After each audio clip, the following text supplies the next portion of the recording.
दोस्तों, आज की वीडियो में 2 जानकारी आपसे शेयर करेंगे। पहली जानकारी है भगवान महात्मा बुद्ध का उपदेश। इसे सुनेंगे एक छोटी-सी कहानी के माध्यम से। आज का जो उपदेश है, चिंता करने वाले लोग इसे ज़रूर सुनें। दोस्तों, अगर आप ये उपदेश सुनते हैं, तो आपके मन के आप सारी चिंताएँ खत्म हो जाएँगी। आप अपने ज़िंदगी में एक अजीब-सा बदलाव कर सकते हैं। दूसरा है स्वास्थ्य से संबंधित बहुत ही महत्वपूर्ण जानकारी कि इन 8 चीज़ों से आपको दूरी बना लीजिए। ये चीज़ें जो है कैंसर का मुख्य कारण है। वो चीज़ें कौन-सी हैं और उससे पास रहने से या उनका उपयोग करने से कैसे कैंसर के खतरे बढ़ेंगे, इससे संबंधित जानकारी आपसे शेयर करेंगे। तो चलिए पहले सुनते हैं भगवान महात्मा बुद्ध के उपदेश को। दोस्तों, एक समय की बात है, एक युवक जिसका नाम रोहन था, वह बहुत ही चिंतित था और हमेशा अपने जीवन में चिंता के कारण परेशान रहता था। वह अपने भविष्य के बारे में चिंतित था, अपने परिवार के बारे में चिंतित था और अपने जीवन के बारे में चिंतित था। एक दिन रोहन ने गौतम बुद्ध से मिलने का निर्णय किया और उनसे पूछा, महात्मा, मैं बहुत चिंतित हूँ। मैं अपने जीवन में चिंता करने के कारण से परेशान रहता हूँ। मुझे क्या करना चाहिए? गौतम बुद्ध ने मुस्कुराते हुए कहा, रोहन, तुम्हारी समस्या का समाधान मैं तुम्हें जरूर बतलाऊंगा, लेकिन पहले तुम्हें एक कहानी सुननी होगी। गौतम बुद्ध ने कहा, एक समय की बात है, एक किसान था। वह अपने खेत में काम करता था और अपने परिवार के लिए अनाज उगाता था। लेकिन वह हमेशा चिंतित रहता था कि कहीं उसके खेत में पानी ना हो जाए, कहीं उसके अनाज खराब ना हो जाए। एक दिन उस किसान के पास एक बुद्धिमान व्यक्ति आया और उसने कहा, किसान, तुम इतने चिंतित क्यों हो? तुम्हारे खेत में पानी है या नहीं, यह तुम्हारे हाथ में नहीं है। तुम्हारे अनाज की सुरक्षा भी तुम्हारे हाथ में नहीं है, तो फिर तुम चिंतित क्यों हो? किसान ने कहा, मैं चिंतित हूँ क्योंकि मैं अपने परिवार के लिए अनाज उगाता हूँ। अगर मेरे खेत में पानी ना हो या मेरे अनाज खराब हो जाए, तो मेरा परिवार भूखा मर जाएगा। बुद्धिमान व्यक्ति ने कहा, किसान, तुम्हारी चिंता समझ में आती है, लेकिन तुम्हें यह समझना होगा कि तुम्हारी चिंता से कुछ नहीं होगा। तुम्हारे खेत में पानी होगा या नहीं, यह तुम्हारे हाथ में नहीं है। तुम्हारे अनाज की सुरक्षा भी तुम्हारे हाथ में नहीं है, तो फिर तुम चिंतित क्यों हो? फिर तुम चिंतित क्यों हो? गौतम बुद्ध ने कहा, रोहन, तुम्हें भी उस किसान की तरह बनना होगा। तुम्हें अपनी चिंता को छोड़ना होगा और अपने जीवन में विश्वास करना होगा। तुम्हारी चिंता से कुछ नहीं होगा, लेकिन तुम्हारा विश्वास तुम्हें आगे बढ़ने में मदद करेगा। रोहन ने गौतम की बुद्ध की बातों को बहुत ध्यान में रखा और उसने अपनी चिंता को छोड़ने का निर्णय लिया। वह अपने जीवन में विश्वास करने लगा और अपने भविष्य के बारे में सोचने लगा। रोहन ने गौतम बुद्ध की हर एक बात को ध्यान में रखा। उसने अपनी चिंता को पूरा खत्म करने का प्रयास करने लगा और जीवन में विश्वास करने लगा। अपने भविष्य के बारे में चिंता नहीं की। गौतम बुद्ध ने कहा, रोहन, तुम्हें यह समझना होगा कि जीवन में चिंता करने से कुछ नहीं होगा। तुम्हें अपने वर्तमान में जीना होगा और अपने भविष्य के बारे में विश्वास करना होगा। रोहन ने कहा, महात्मा, मैं आपकी बातों को समझ गया हूं।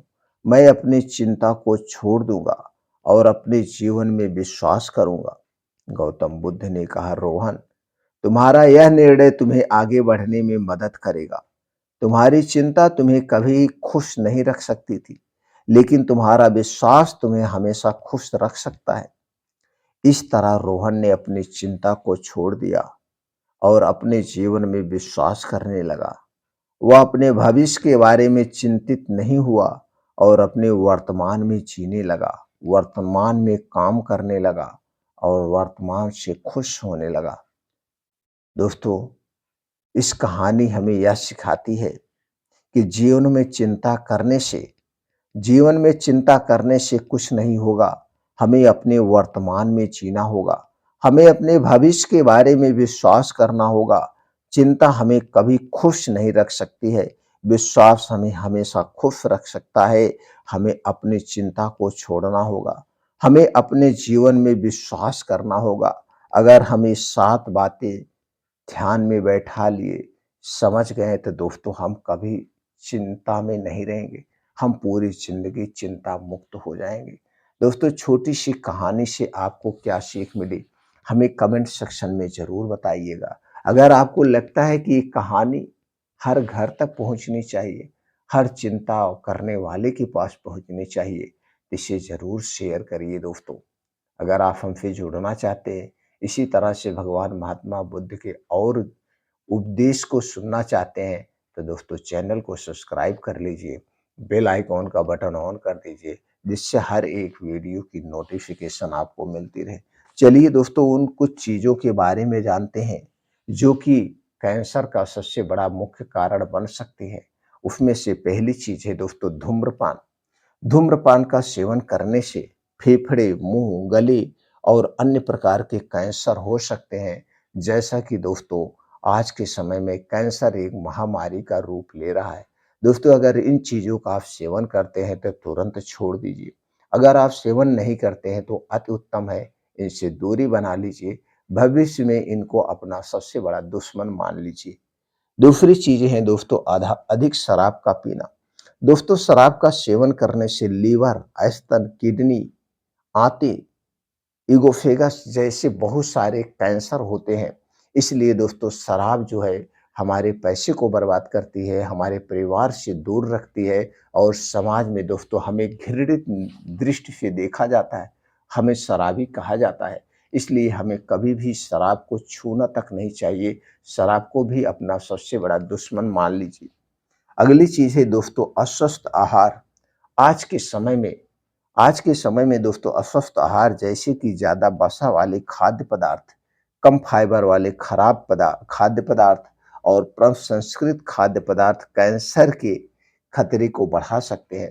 तो दोस्तों हमें जो कुछ भी खाना पीना चाहिए, स्वस्थ खाना पीना चाहिए। कोई भी चीज़ खाने से पहले हमें 100 बार सोचना चाहिए, ये किन-किन चीज़ों से बनाई गई है, इनमें बनाने में क्या प्रोसीजर किया गया है। जो भी चीज़ें इसमें मिश्रित की गई है, क्या वो हमारे स्वास्थ्य के लिए लाभदायक है? अगर आपका दिल और दिमाग दोनों गवाही दे उसे खाने के लिए, तभी खाना चाहिए, सिर्फ़ स्वाद के लिए हमें नहीं खाना चाहिए। अगला है दोस्तों शारीरिक निष्क्रियता। शारीरिक निष्क्रियता से कई तरह की कैंसर का खतरा बढ़ जाता है। तो दोस्तों अपने शरीर को निष्क्रिय करिए, निष्क्रियता से निकालिए। योगा करिए, प्राणायाम करिए, मॉर्निंग वॉक करिए, मेडिटेशन करिए, साइक्लिंग करिए, तैराकी जाइए, डांस करिए, जिम करिए। कोई भी एक एक्टिविटीज़ को अपने अंदर ज़रूर लाइए और उसके दोस्तों ज़रूर प फॉलो करिए। अगला है अधिक वज़न। दोस्तों अधिक वज़न से भी कई तरह के कैंसर हो सकते हैं। इसलिए अपने वज़न को हमेशा ध्यान में रखते हुए वसा वाली चीज़ों को नहीं खाना चाहिए। अपने वज़न को कंट्रोल रखना चाहिए। अपना बीएमआई हमेशा चेक करते रहना चाहिए, जिससे आप दोस्तों बहुत सारी बीमारियों से दूर रह सकें। अगला है दोस्तों पर्यावरण प्रदूषण। दोस्तों पर्यावरण प्रदूषण जैसे कि वायु प्रदूषण, जल प्रदूषण और मिट्टी प्रदूषण कैंसर के खतरे को बढ़ा सकते हैं। तो दोस्तों इसमें हम आप 2 कदम आगे बढ़ाएं, वायु प्रदूषण से बचाएं, यानी कि पेड़ पौधों को ज़्यादा लगाएं। पेड़ पौधे दोस्तों हमें स्वस्थ हवा देते हैं और स्वस्थ रहने में मदद करते हैं। अगले है दोस्तों कुछ चीज़ें में जैसे कुछ रासायनिक तत्व, जैसे दोस्तों कुछ रासायनिक तत्व जैसे कि आर्सेनिक, एस्बेस्टोस और पेस्टिसाइड कैंसर के खतरे को बढ़ा सकते हैं। तो दोस्तों हमें ज़्यादा से ज़्यादा हमें ज़्यादा से ज़्यादा मिट्टी, काँच के बर्तनों का प्रयोग करना चाहिए। हो सके तो आप अपने घर से प्लास्टिक के हर चीज़ को हटा दीजिए और प्लास्टिक में जो भी चीज़ें मिलती हो उनका बहिष्कार कीजिए। धीरे-धीरे ये बहिष्कार जब आगे बढ़ जाएगा, तो दोस्तों हमारा देश और हमारा समाज, हमारा गाँव, हमारा घर प्लास्टिक मुक्त हो जाएगा और प्लास्टिक आज के समय में लगभग-लगभग 90% चीज़ें प्लास्टिक में मिलती हैं, घरों में प्लास्टिक रहती है और ये प्लास्टिक कैंसर का सबसे बड़ा कारण है दोस्तों। कई रिसर्च में ये बातें साबित हो चुकी हैं। अगला है दोस्तों वायरस और बैक्टीरिया। कुछ वायरस और बैक्टीरिया जैसे कि एचआईवी, एचपीवी और हेलिकोबैक्टर पाइलोरी कैंसर के खतरे को बढ़ा सकते हैं।